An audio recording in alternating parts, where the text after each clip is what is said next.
Hello दोस्तों, स्वागत है आपका आपके YouTube चैनल मार्केटिंग फिनोलॉजी में। जैसा कि आप सब देख रहे हैं कि मार्केट में अभी भारी उथल पुथल है। कभी मार्केट नीचे आ रहा है तो कभी मार्केट में रैली देखने को मिल रही है। ऐसे में निर्णय लेने में लोगों को कठिनाई हो रही है कि किस शेयर में इन्वेस्ट करना चाहिए जो हमें लॉन्ग टर्म में काफ़ी अच्छा रिटर्न दे सके और उसमें ज़्यादा रिस्क भी ना हो। मतलब ऐसे गिरते हुए और ऐसे वॉलेटाइल मार्केट में उन्हें ज़्यादा रिस्क ना लेनी पड़े।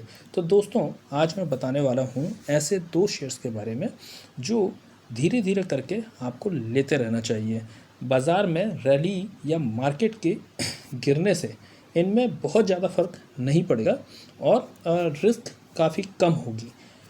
दोस्तों, हम सब जानते हैं कि बैंकिंग किसी भी देश के इकोनॉमिक मैकेनिज़्म का एक इम्पॉर्टेंट टूल है।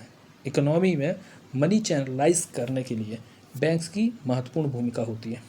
अच्छे समय में बड़ी कंपनियां जो होती हैं वो लेन देन में या फिर नौकरी सर्विस वाले जो लोग होते हैं उन लोगों के सैलरी डिस्ट्रीब्यूशन के लिए बैंक जो है अपनी एक महत्वपूर्ण भूमिका अदा करता है।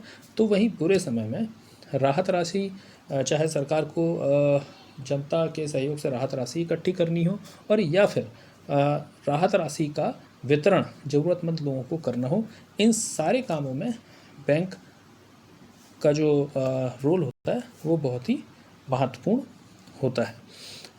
इसलिए एक अच्छी इकोनॉमी में बैंकिंग व्यवस्था का अच्छा होना बहुत ज़रूरी होता है। तो दोस्तों, आज मैं ऐसे ही दो महत्वपूर्ण बैंकिंग शेयर्स के बारे में आपको बता रहा हूँ जो बाज़ार में काफ़ी स्ट्रॉन्ग शेयर्स के रूप में जाने जाते हैं और इन्वेस्टर्स आज भी उसमें अपना पूरा विश्वास रखते हैं। तो दोस्तों, पहला शेयर जैसा आप स्क्रीन में देख रहे हैं वो है HDFC बैंक का, जिसका अगर आप शेयर प्राइस देखेंगे तो वो है आज क्लोजिंग प्राइस जो है एज ऑन May 12, 2020 ₹902.50। यदि दोस्तों हम कंपनी की इन्फॉर्मेशन देखेंगे तो कंपनी की इन्फॉर्मेशन में फाइनेंशियल रिजल्ट अगर हम देखते हैं दोस्तों तो इन्होंने 31 मार्च 2020 को जो अपना प्रॉफिट नेट प्रॉफिट इन्होंने दिखाया है वो है 6,92,769 लाख रुपए का। वहीं 31 दिसंबर 2019 में 7,41,648 लाख रुपये का इन्होंने प्रॉफिट दिखाया। दोस्तों, ये प्रॉफिट में जो आपको कमी दिखाई दे रही है लास्ट क्वार्टर से अब तक, ये कोविड की वजह से जो इम्पैक्टेड मार्केट है उसकी वजह से भी हम कंसीडर कर सकते हैं। लेकिन फिर भी अगर आप देखेंगे तो इसके प्रॉफिट में बहुत ज़्यादा अंतर नहीं है। दोस्तों, यदि हम शेयर्स के बारे में बात करें तो आप देख सकते हैं शेयर्स जो है अपने 52 वीक हाई जो इसका प्राइस है वो 1305.50 जो कि 19 दिसंबर 2019 को था और 52 वीक लो प्राइस 738.75 में था जो कि 24 मार्च 2020 को था। और आप देख सकते हैं कि ऑलमोस्ट 49-50% जो है ये चला गया था 24 मार्च को। अब दोस्तों, मैं आपको दिखाना चाहता हूँ इसमें यदि हम इसका डिटेल देखें तो HDFC बैंक लिमिटेड जो जिसका हेडक्वार्टर मुंबई में है, ये बैंकिंग कंपनी है और विभिन्न बैंकिंग और फाइनेंशियल प्रोडक्ट जो है उसमें डील करती है। दोस्तों, इसका जो मार्केट कैप है वो है 4,94,324 करोड़ रुपीज़ का और यदि आप इसकी बुक वैल्यू देखें तो 280.22 है। स्टॉक पी अगर हम देखें तो 18.14% है, मतलब 20 से कम है। काफ़ी अच्छा स्टॉक पी हम कह सकते हैं इसे। डिविडेंड यील्ड भी अच्छा है, 0.83% है। ROCE return on capital equity ये भी इसका 7.69% है। रिटर्न ऑन इक्विटी अगर हम देखें तो 16.96% इन्होंने दिखाया है। सेल्स ग्रोथ लास्ट 3 ईयर्स से इन्होंने जो एवरेज सेल्स ग्रोथ है इसकी 18.52% है।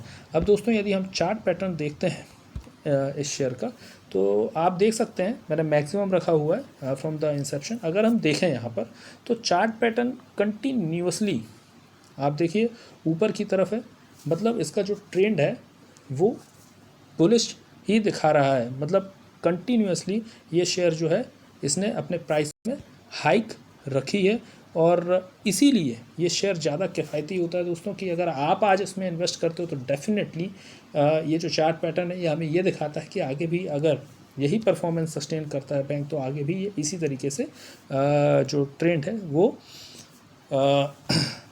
सस्टेन रखेगा और मेरे हिसाब से हमारे जो शेयर्स हैं उसकी प्राइस काफ़ी अच्छी होगी। अब दोस्तों मैं अगर बात करता हूँ क्वार्टरली रिज़ल्ट की तो मार्च 2020 को इसने जो रेवेन्यू दिखाई है वो 31,795 करोड़ रुपीस की इसने दिखाई है। इंटरेस्ट जो चार्ज हुआ है वो 15,529 है और विभिन्न जो अदर एक्सपेंसेस हैं वो 13,077 करोड़ रुपीस के हैं।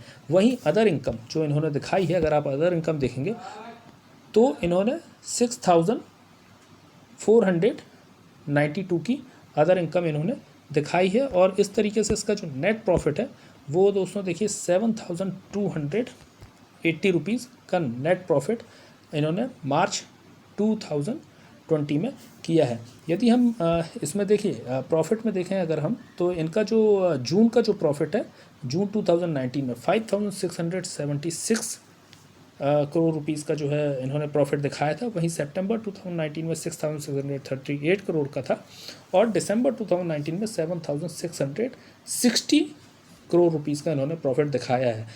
अगर हम बात करें तो देखिए लास्ट 3 क्वार्टर्स में अगर हम पीछे देखते हैं तो लास्ट 3 क्वार्टर्स में कंसिस्टेंटली इसने ग्रोथ दिखाई है, लेकिन मार्च 2020 में आप कह सकते हैं कि मार्केट जो इम्पैक्ट हुआ है कोरोना की वजह से उस वजह से वो उसका जो इम्पैक्ट है वो यहाँ पे भी दिखाई दे रहा है और उसकी जो सेल्स ग्रोथ है वो मार्जिनली लास्ट क्वार्टर से थोड़ी कम हुई है और वो जो है 7,280 करोड़ रुपीस दिखा रही है। तो दोस्तों इस तरीके से अगर हम देखें तो मैं ये बताना चाह रहा हूँ कि इस कंडीशन में भी बैंक ने काफ़ी अच्छी ग्रोथ करके दिखाई है और इस वजह से मैं इसे एक स्ट्रॉन्ग शेयर रिकमेंड करता हूँ। तो चलिए दोस्तों ये एक शेयर की बात हुई। अब मैं आपको दूसरा शेयर बताना चाहूँगा जो कि बैंकिंग सेक्टर से ही संबंधित है और वो है ICICI बैंक का। अब दोस्तों इसका जो है अगर आप देखें तो इसका भी जो इसका जो प्राइस है क्लोजिंग प्राइस वो है 322.80 रुपीज़।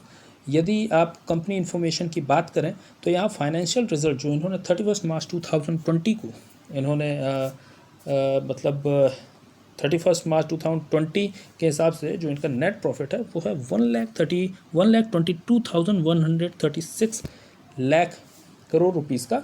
वहीं पर 31 दिसंबर को अगर आप देखेंगे तो इसका जो नेट प्रॉफिट है वो है 4,14,646 लाख रुपीस का।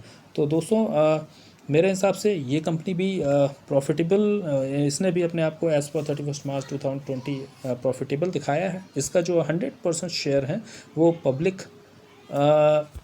पब्लिक शेयर्स हैं और इस वजह से जाहिर सी बात है यहाँ पे कोई भी डेट शेयर यहाँ पर नहीं है। यदि आप देखेंगे तो सारे के सारे जो शेयर्स हैं मतलब कोई भी ये कम्प्लीटली आप कह सकते हैं ये डेट फ्री कंपनी है।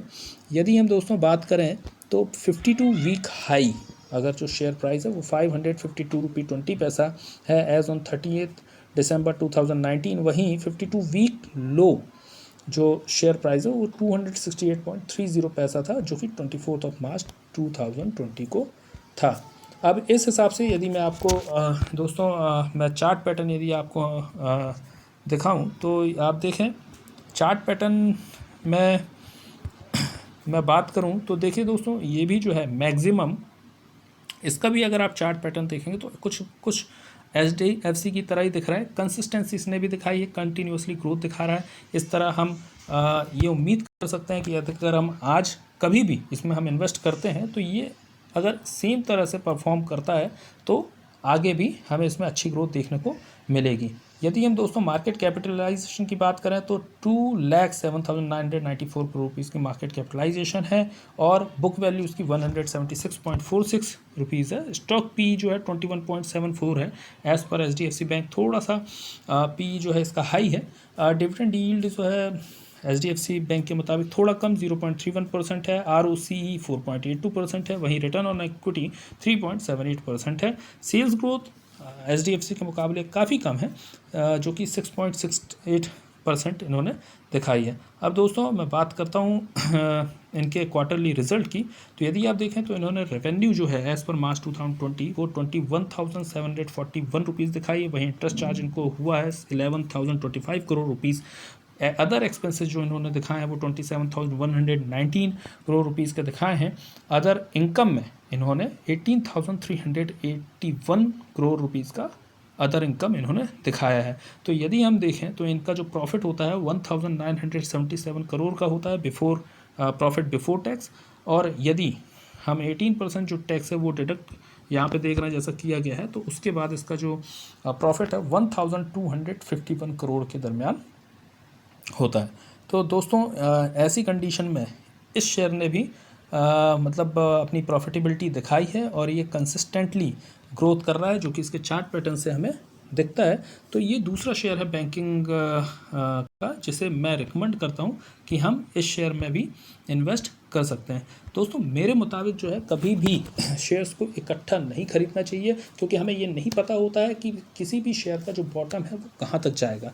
मार्केट की गिरने की अवस्था में भी हमें ये नहीं पता होता कि मार्केट कहाँ तक गिरेगा। यदि हम किसी एक पर्टिकुलर पॉइंट पे हम उसे बॉटम समझ लें और यदि हम उस समय इकट्ठा पैसा उसमें लगा देते हैं और मार्केट फिर और अधिक गिरा, तो फिर वो क्या होता है, कई बार बहुत अधिक हमें लॉस देखने को मिलता है। और जो कई बार कुछ निवेशक जब बहुत अधिक मार्केट में मतलब वो शेयर गिर जाता है और उन्हें नुकसान हो जाता है, तो वो वहाँ से पैसे निकाल लेते हैं भले ही उन्हें नुकसान झेलना पड़े, और फिर वो मार्केट की तरफ दोबारा नहीं देखते हैं, क्योंकि उन्होंने मतलब गलत समय पे अपना पूरा पैसा इन्वेस्ट किया। तो दोस्तों मार्केट में कुछ भी गलत और सही नहीं है, कोई भी आपको सही चीज़ नहीं बता सकता। हाँ, एक आसान रास्ता, एक सही रास्ता ये है कि हम मार्केट में धीरे धीरे करके जो है शेयर्स लेते रहें, तो उसका एवरेज अमाउंट जो है वो जो बॉटम प्राइस बनाएगा, जैसे अभी मार्केट गिरा हुआ है तो अभी जो लोवेस्ट प्राइस होगा शेयर का उस लोवेस्ट प्राइस के आसपास ही होगा, जिससे मार्केट कभी भी उठेगा या वो स्टॉक कभी भी हाइक लेगा तो हम जल्द से जल्द उस पर्टिकुलर जो हमारा एवरेज प्राइस है उससे हम मतलब उससे हम आगे हो जाएंगे, उससे हमारा स्टॉक की जो प्राइस है वो आगे हो जाएगी और हमें काफ़ी अच्छा प्रॉफिट मिल सकता है। तो दोस्तों इस तरह से ही हमें मार्केट में ख़रीदारी करनी चाहिए।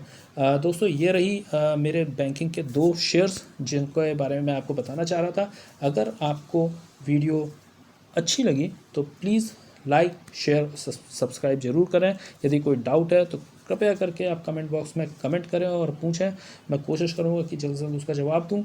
और ऐसी ही कुछ अन्य जानकारियाँ मैं अपने आने वाली वीडियो में भी देता रहूँगा। तब तक के लिए बाय बाय।